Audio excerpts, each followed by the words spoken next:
যখন মানুষের আত্মা বের হতে থাকে তখন তার কাছে 5 জন ফেরেশতারা আসে। প্রথম ফেরেশতা আসে যখন আত্মা গলায় পৌঁছে যায়। সে বলে, তোর শক্তিশালী দেহ কোথায় গেল? আজ এত দুর্বল কেন? যখন আত্মা সম্পূর্ণ বের হয়ে যায় তখন দ্বিতীয় ফেরেশতা এসে বলে, তুই যে ধন সম্পদ জমিয়েছিলি আজ সেগুলো কোথায়? যখন তার জানাজা ওঠে তখন তৃতীয় ফেরেশতা এসে বলে, আজ তুই এমন এক দীর্ঘ যাত্রায় যাচ্ছিস যা আগে কখনো করনি।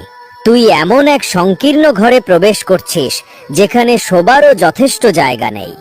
যখন কবরের মধ্যে নামানো হয় তখন চতুর্থ ফেরেশতা বলে, কাল পর্যন্ত তুই মাটির ওপর মাটির নিচে শুয়ে আছিস। কাল পর্যন্ত হাসতিস, আজ কাঁদছিস। কাল পর্যন্ত মানুষ তোর সঙ্গে ছিল, আজ তুই একা পড়ে আছিস। আর যখন কবরের ওপর মাটি ঢেকে সবাই চলে যায় তখন পঞ্চম ফেরেশতা বলে, তোর কাছের সবাই তোর কাছ থেকে তারা থাকলেও কোনো উপকার হতো না। আজ তোর জন্য হয় জান্নাতের সুসংবাদ, নয়তো জাহান্নামের আযাব নির্ধারিত। আল্লাহ আমাদের সবাইকে ঈমানের সঙ্গে মৃত্যু দান করুন। কমেন্টে আমিন লিখতে ভুলুন না।